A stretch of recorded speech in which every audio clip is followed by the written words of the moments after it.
Okay, how to raise and lower a seat. This is something we get asked quite often.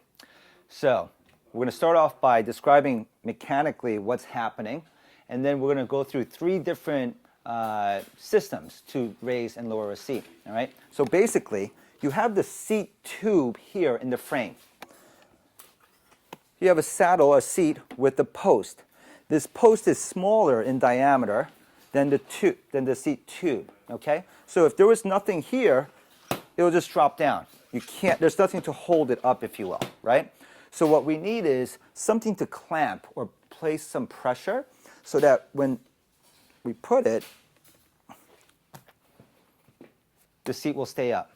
All right? So let's look at those three different systems, three of the more common ones. The first one is this one right here. It's a quick release. Unclamp, move it up and down, close, and now it stays rigid. Okay? Now, one of the bigger challenges, though, is that sometimes people will it'll be too loose, and they'll clamp it, but the seat will still go down. So what you need to do is the following. This part here actually screws into this part over here. And what we need to do is tighten it a couple of rotations until, you see this is in the complete open position over here? And let me show you what complete close looks like. That's close. Well, you want to tighten this until halfway it can support itself. And then from here, when you're in a fully closed position, it'll be rock solid. All right, so that's the first system, a quick release. Well, on a lot of kids' bikes, what you'll see is a nut and bolt system. All right, so it's just a bolt going through into a nut. And this is what tightens down, clamps down, so that the seat stays up or down. You need a 13 millimeter, generally speaking, not always, but you find the appropriate size. You go lefty-loosey, and then you can lower the seat or raise the seat, and that's it. You'll righty-tighty it.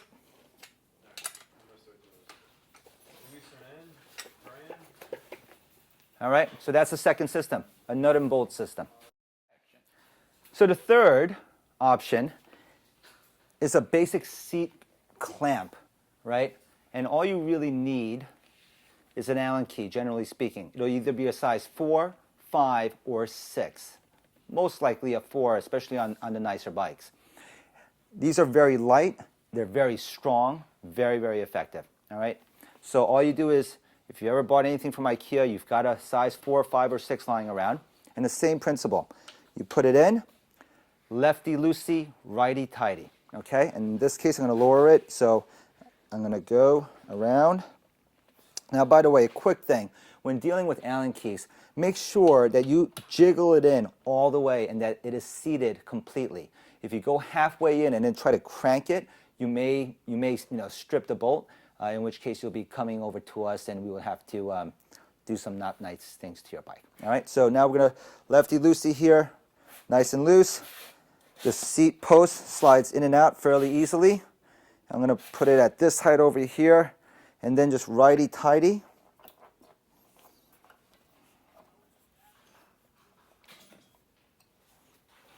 Okay, it's rock solid. Now, there's a couple of final pointers I'd like to put out there, all right? Number one, seat posts can only go up or out a certain height. There's a minimum insertion point. And if you look at some of these saddles or some of these posts,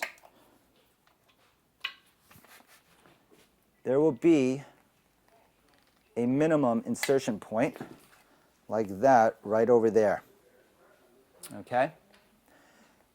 What that's telling you is that you must have at least that much inserted into the seat post. Otherwise, you're liable, let's say I put it right over here, where it may be liable to crack. All right, so we don't want to do that. Be especially mindful on that with kids' bikes. I see a lot of people bringing their kids' bikes in with their seat all the way out, way past that minimum insertion point.